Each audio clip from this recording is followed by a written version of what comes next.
Bago ang lahat ay hayaan ninyo muna akong magpaliwanag. Ako ay tao lamang at nagkakamali rin naman. Napagsisihan ko na lahat ng nagawa kong kasalanan sa Diyos Ama.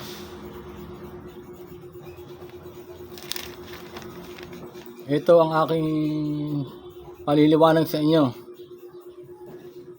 Part 2. Ako ay hindi propeta o manghuhula at hindi ko ginagamit ang iba't ibang mga kalamidad sa buong mundo.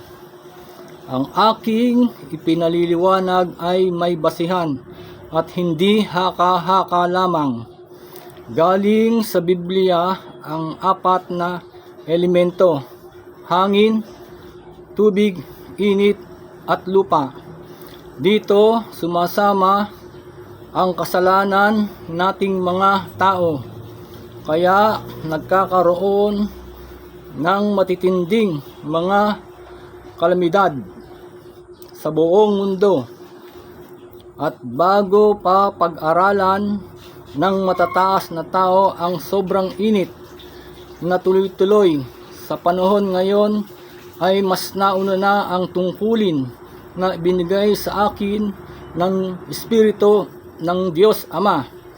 Kung may bagyo na humina at mawala ang bagyo, ulan na lamang. Kaya tuloy-tuloy ang sobrang init kahit na panahon ng tag-ulan.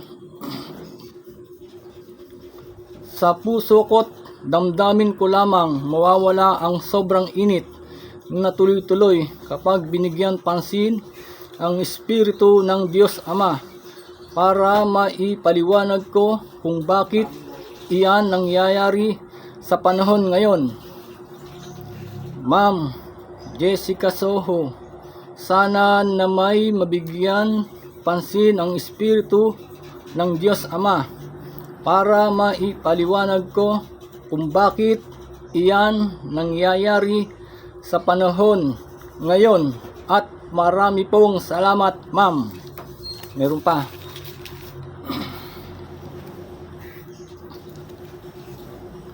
Sa mga huling araw ay magsisilabasan ang mga bulaang propeta at gagamitin nila ang mga kalamidad para paniwalaan nating mga tao na nasa Kanya ang Espiritu ng Diyos Ama.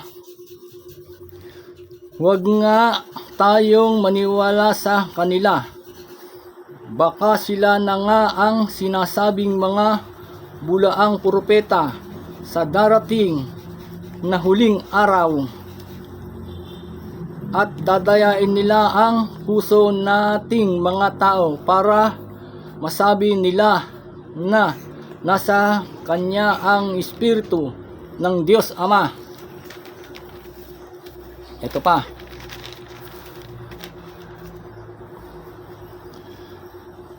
Ang aking ipinaliliwanag ay may basihan at hindi haka-haka lamang. Galing sa Biblia ang apat na elemento: hangin, tubig, init at lupa. Dito sumasama ang kasalanan nating mga tao, kaya nagkakaroon ng matinding mga kalamidad sa buong mundo. Ang tanong ito: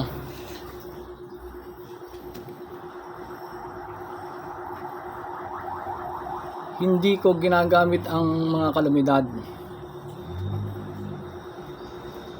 Galing sa apat na elemento: hangin, tubig, init at lupa. Doon sumasama ang kasalanan nating mga tao, kaya nagkakaroon ng matitinding mga kalamidad sa buong mundo.